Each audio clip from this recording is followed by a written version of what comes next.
Assalamualaikum warahmatullahi wabarakatuh. Selamat pagi. Izin memperkenalkan diri. Perkenalkan, nama saya Nima Dinanda Maharani dengan NPM 227555147. Di sini saya akan menjelaskan tentang laporan arus kas.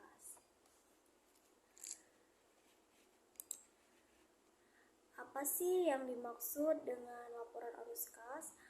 Nah, laporan arus kas yaitu merupakan laporan yang menyajikan informasi tentang arus kas masuk dan arus kas keluar dan setara kas suatu entitas untuk suatu periode tertentu.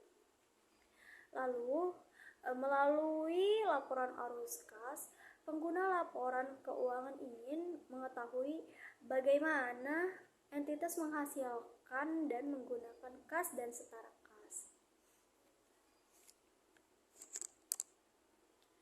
Kas dan setara kas ini mencakup kas di tangan, simpanan griyo dan tabungan, investasi jangka pendek yang sangat likuid, bisa dikonversi dalam jangka tertentu dan memiliki resiko perubahan nilai yang tidak signifikan dengan jatuh tempo tidak kurang dari 3 bulan. Contohnya yaitu deposito. Selanjutnya di sini ada tujuan dan kegunaan dari laporan arus kas.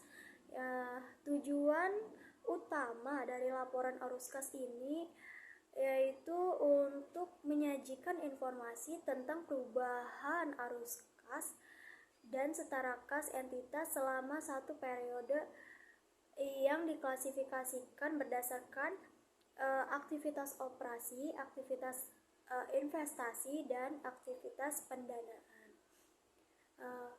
Informasi ini berguna bagi investor, kreditur, dan pengguna laporan keuangan yang lainnya. Lalu di sini ada 4 manfaat dari laporan keuangan. Yang pertama, laporan keuangan memiliki manfaat untuk kemampuan perusahaan dalam memperoleh kas. Yang kedua, ada kemampuan perusahaan dalam memenuhi kewajibannya. Yang ketiga, menjelaskan laba akuntansi dan laba tunai. Dan yang terakhir, yang keempat, yaitu bermanfaat untuk pengaruh kegiatan investasi dan pembiayaan cash dan non-cash terhadap position keuangan perusahaan. Selanjutnya saya di sini akan menjelaskan tentang komponen laporan arus kas. Menurut PSAK 02, laporan arus kas ini diklasifikasikan menjadi 3, yaitu yang pertama ada aktivitas operasi, yang kedua ada aktivitas investasi, yang ketiga ada aktivitas pendanaan. Nah, aktivitas operasi ini merupakan penghasilan utama pendapatan entitas dan aktivitas lain yang bukan aktivitas dari investasi dan pendanaan. Lalu di sini aktivitas investasi yaitu berupa perolehan dan pelepasan aset jangka panjang serta investasi lain yang bukan termasuk setara kas. Lalu aktivitas pendanaan yaitu merupakan aktivitas yang mengakibatkan perubahan dalam jumlah serta komposisi kontribusi modal dan pinjaman entitas. Dan di sini aktivitas operasi itu memiliki dua metode. Yang pertama ada metode langsung dan metode tidak langsung. Metode langsung itu adalah kelompok utama dari penerimaan dan pengeluaran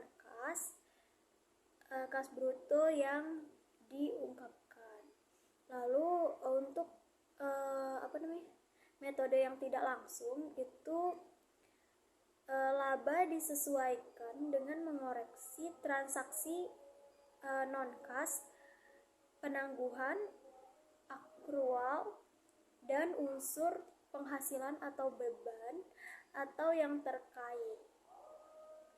Lalu aktivitas operasi memiliki arus kas masuk dari penjualan barang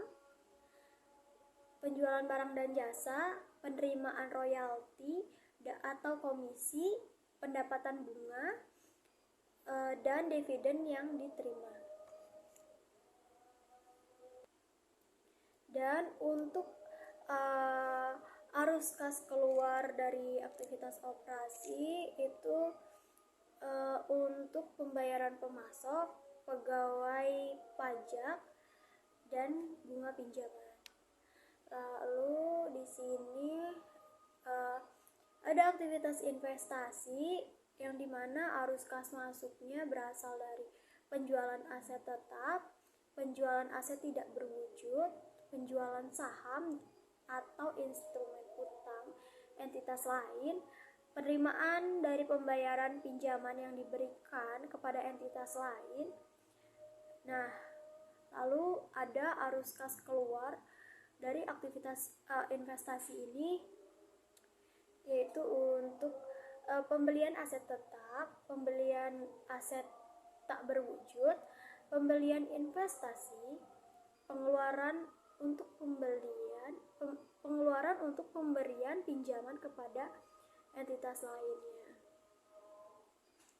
Lalu selanjutnya ada aktivitas pendanaan, di mana aktivitas pendanaan ini memiliki arus kas masuk yang berasal dari menerbitkan saham, menerbitkan instrumen utang, dan arus kas keluarnya itu untuk membeli kembali saham, terus lalu untuk membayar utang atau pinjaman, dan membayar dividen kepada pemegang saham. Baik, sekian dari penjelasan saya tentang laporan arus kas. Kurang dan lebihnya saya mohon maaf apabila salah kata. Saya akhiri dengan wassalamualaikum warahmatullahi wabarakatuh dan selamat pagi.